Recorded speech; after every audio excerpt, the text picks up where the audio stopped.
देखिए, सबसे पहले तो उनको मुबारकबाद, जैसे उनका रिपब्लिक डे आ रहा है। तो भाई देखिए, अगर 78 ईयर्स की बात करें तो यकीन करें कि मुझे ये नहीं लगता कि इंडिया ने 78 ईयर्स में प्रोग्रेस किया। मुझे ये लगता है कि उन्होंने लास्ट 15 ईयर्स में जो प्रोग्रेस की है ना, वो उनको पिछले तकरीबन 63 ईयर्स के अंदर भी देखने में नहीं नजर आई।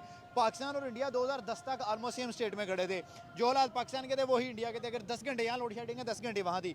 अगर यहाँ खाना पूरा नहीं हो रहा था, वहाँ भी पूरा नहीं हो रहा था। बट भाई उसके बाद नरेंद्र मोदी आया। मुझे नहीं पता कि वो बाकी कंट्रीज के साथ कैसा है, बट उसने इंडिया को जरूर तरक्की करवाई है। और इंडिया का कोई मुकाबला नहीं है, किसी भी मामलात के अंदर मुकाबला नहीं है। लेकिन आप ख़ास तौर पे अगर रिपब्लिक डे के हवाले से आप बात करते हैं तो उसमें तो बिल्कुल भी नहीं है। आप देखें पाकिस्तान का कल्चर जो है नो डाउट बहुत स्ट्रॉन्ग है, ठीक है, लेकिन जिस तरह से वो प्रेजेंट करते हैं अपने कल्चर को बॉलीवुड के अंदर या बाकी चीज़ों के अंदर, उस तरह हम नहीं करते, ठीक है। Happy Republic Day to all the Indians and specially अगर देखा जाए जिस तरह से भारत 26 ऑफ जैन को अपना रिपब्लिक डे मनाता है।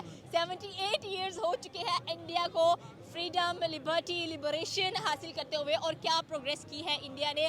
परेड्स देखने को मिलती हैं, उसके बाद कहा जाए तो अपने एक दौर को दोहराया जाता है, अपनी प्रोग्रेस के बारे में बताया जाता है, इनिशिएटिव्स लिए जाते हैं, मेमोरेंडम्स बनाए जाते हैं, प्रोजेक्ट्स बनाए जाते हैं, बहुत ज़्यादा अपने कल्चर को डिस्कस किया जाता है, अपने डिफेंस को डिस्कस किया जाता है। सर क्या कहना चाहते हैं कि पाकिस्तान एंड इंडिया क्या क्या प्रोग्रेस कर चुके हैं, दोनों कहाँ पर पहुँच चुके हैं, कौन कितना सक्सेसफुल रहा, कौन कितना पीछे रहा, या कौन अभी कामयाबी की सीढ़ियाँ चढ़ रहा है। जिस तरह से भारत ने अपने आप को अपना नाम बनवाया है, चौथी बड़ी इकॉनमी 2025 के अंदर हम लोगों को नज़र आती है। उसका हर एक बंदा हमें एज ए सीईओ नजर आता है। उन्होंने क्या कुछ नहीं कहा। इनफैक्ट अभी अमेरिका के अंदर अगर हम उनके व्हाइट हाउस की बात करें तो ज़्यादा जगह घेरने वाले भी इंडियन रीजन वाले ही हैं। देखिए, सबसे पहले तो उनको मुबारकबाद, जैसे उनका रिपब्लिक डे आ रहा है। तो भाई देखिए, अगर 78 ईयर्स की बात करें तो यकीन करें कि मुझे ये नहीं लगता कि इंडिया ने 78 ईयर्स में प्रोग्रेस किया। मुझे ये लगता है कि उन्होंने लास्ट 15 ईयर्स में जो प्रोग्रेस की है ना, वो उनको पिछले तकरीबन 63 ईयर्स के अंदर भी देखने में नहीं नजर आई। पाकिस्तान और इंडिया 2010 तक ऑलमोस्ट सेम स्टेट में खड़े थे। जो हालात पाकिस्तान के थे वही इंडिया के थे। अगर 10 घंटे यहाँ लोड शेडिंग है, 10 घंटे वहाँ थी। अगर यहाँ खाना पूरा नहीं हो रहा था, वहाँ भी पूरा नहीं हो रहा था। बट भाई उसके बाद नरेंद्र मोदी आया। मुझे नहीं पता कि वो बाकी कंट्रीज के साथ कैसा है, बट उसने इंडिया को जरूर तरक्की करवाई है। इंडिया के अंदर जब से भाई वो टेस्ला को लेके आए हैं, आईफोन को लेके आए हैं, या उन्होंने इंडस्ट्री पे फोकस किया है, या उन्होंने ऑटोमोबाइल पे फोकस किया है, या उन्होंने कोई भी इंडस्ट्री जो कहा है कि इंडिया से चीज़ें मैन्युफैक्चर होकर बाहर जाएंगी, तो उसके बाद इंडिया बहुत आगे गया है। देखें, दुनिया की चौथी बड़ी इकॉनमी बनना कोई आम बात नहीं है। हम अभी तक नहीं बन सके। हालांकि वही दिन था, हम उनसे एक दिन पहले बने थे। हम 14 अगस्त 1947 को वजूद में आए, वो 15 अगस्त को आए। लेकिन उसके बावजूद आप हमारे हालात देख सकते हैं कि हमारे क्या है कि हमारी ना तो अभी तक गवर्नमेंट स्टेबल है।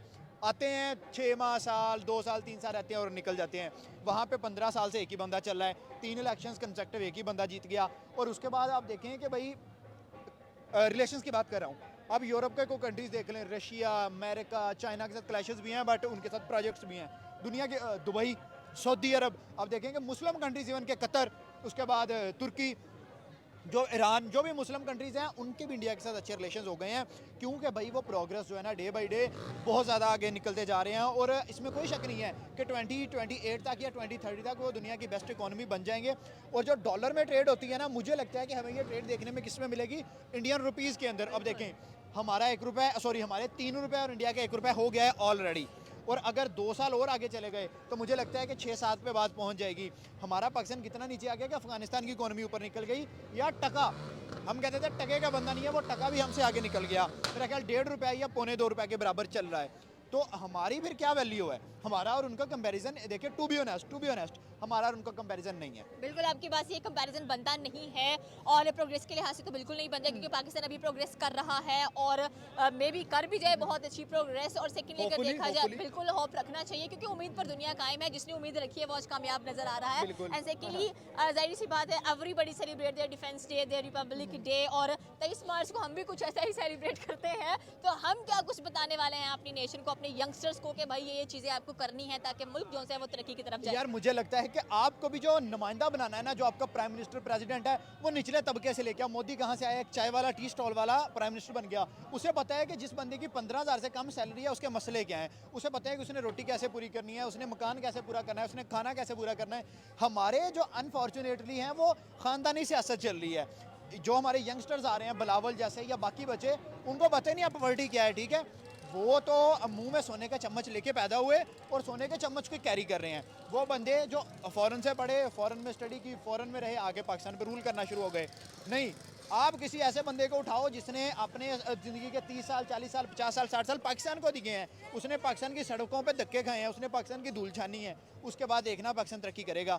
इंडिया इसीलिए कामयाब है भाई, मोदी को पता था कि कैसे एक गरीब को आगे लेके आना है, क्योंकि किसी भी कंट्री को आपने तरक्की करवानी सबसे पहले आपने पॉलिटी की तरफ देखना है, उन बंदों को आपने बिलो एवरेज से लेके अबव एवरेज लेके आना है, उसके बाद तरक्की होगी क्योंकि अब गरीब से ज़्यादा मेहनती कोई नहीं है दुनिया में। 26 यार रिपब्लिक डे पे बस उनकी अचीवमेंट्स की बात कर लेना, कुछ भी जो मन में आए बोलती रहो, मुझे कोई लेना देना मुझे खुद नहीं लेना देना उनसे।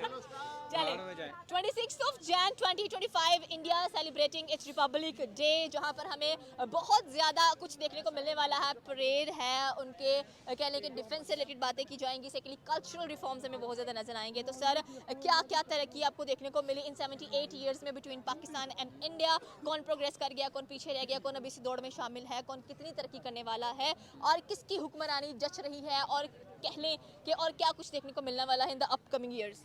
देखिए मेरे ख्याल में जहाँ पाकिस्तान वर्सेस इंडिया की बात है अगर आप करें तो पाकिस्तान और इंडिया का कोई मुकाबला नहीं है, किसी भी मामलात के अंदर मुकाबला नहीं है। लेकिन आप ख़ास तौर पे अगर रिपब्लिक डे के हवाले से आप बात करते हैं तो उसमें तो बिल्कुल भी नहीं है। आप देखें पाकिस्तान का कल्चर जो है नो डाउट बहुत स्ट्रॉन्ग है, ठीक है, लेकिन जिस तरह से वो प्रेजेंट करते हैं अपने कल्चर को बॉलीवुड के अंदर या बाकी चीज़ों के अंदर, उस तरह हम नहीं करते, ठीक है। बाकी जिस तरह को उनकी इकोनॉमी स्ट्रॉन्ग है और हमसे कोई 100 टाइम्स स्ट्रॉन्ग है, ठीक है। दुनिया की मतलब 4th वो बिगेस्ट इकोनॉमी बने हुए हैं 2025 के अंदर, और 3rd बनने जा रहे हैं 27 के अंदर after beating Japan and Germany.